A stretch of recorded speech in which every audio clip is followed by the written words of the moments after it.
Hi, this is Dave with Rabbit Hole Consulting, and I'm here with John out at Mile High Music Fest. Hey. All right, so John, what do you do for a living? I run a popular recording studio here in town called Macy Sound Studios, and I'm out here today mainly because four of the artists out here working today did their records in our studios. Okay. Which artists are those?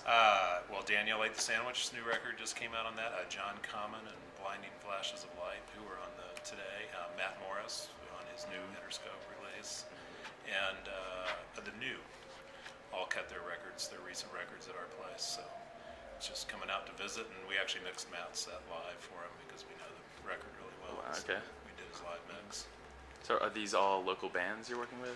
They're all Or, based from from the here. state? Everybody's based from here, and most of the studios in Colorado, I pretty much do regional work. Not a lot of people actually pack up and come to Colorado to make records, although that's, getting to be the case sometimes.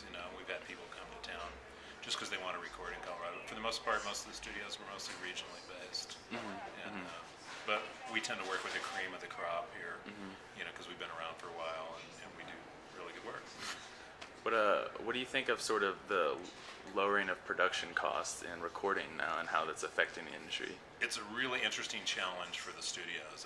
Because everybody thinks they can go do it at home, and a lot of them can, and a lot of the trend I've seen that's keeping us alive is we have big rooms and the classic gear, that people can't put in home studios, big ceilings, Hammond organs, grand pianos and stuff. So we're seeing more of our clients for tracking and less for overdubs, We've also seen a lot of our clients that have gone, I'm going to buy a system to do this myself, and about 6 or 8 months later they start showing back up and going, well, I figured out I can do part of this myself, Right.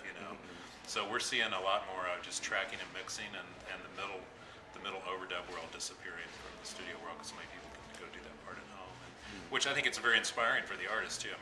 We try to work with them with that because it's really hard for a vocalist to go, I have to be on my game at 3 o'clock on Wednesday, it's a lot more fun to be able to go flip a switch on and sing when they feel inspired at their house, Right. And we'll go out to their houses and actually help them set their home rigs up so they get a wow. good quality That's product. really So when it interesting. comes back in, Yeah. rather than fight them on it, it's much better to go, let us help you, and so when it comes back for the mix, we'll know it's good.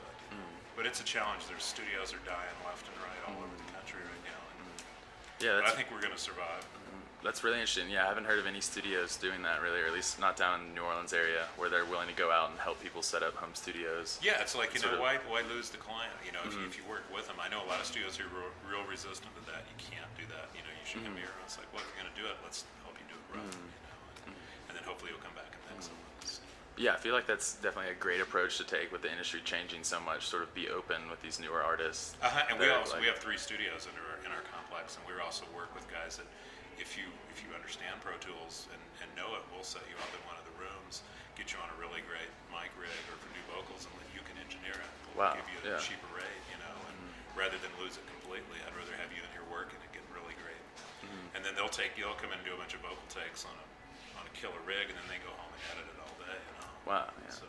So are you noticing sort of a trend where bands are more prepared when they come into the studio? Yeah, I'm seeing a lot more of that too. People are understanding the budgets are low and they don't have a lot of time and money. The other thing that's helping us is we've gone really into the analog thing. We're lots of tape machines. Oh wow, yeah. We're cutting with big analog consoles and 2-inch tape, and a lot of the young bands who've never even recorded that format are itching to do it. Right. Yeah. Exactly. And a lot of the studios in town don't want to deal with it.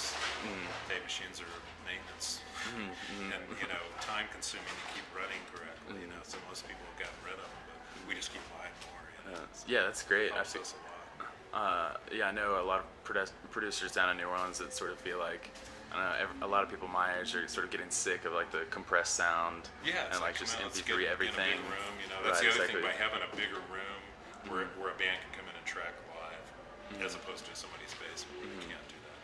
We have enough isolation that we can come and capture a band live onto tape, then Wow. put it in Pro Tools and then go and work on it from there. Which helps us a bunch. So I think we're going to survive, but it's been a brutal few years on the studio business. I know tons of I bet. studios in Nashville, New York, and LA that are no longer there. Yeah, I feel like last time I was in Nashville driving down Music Row, I just saw so many release signs. Yeah, it's really changed. It's kind of scary. I'd hate to be starting out right now. We've been around for a long time, have a good name established, and been paid for most of our gear. And, you know, I wouldn't want to be taking out a loan and starting from scratch with a student loan from school right now. I mean, it's tough business.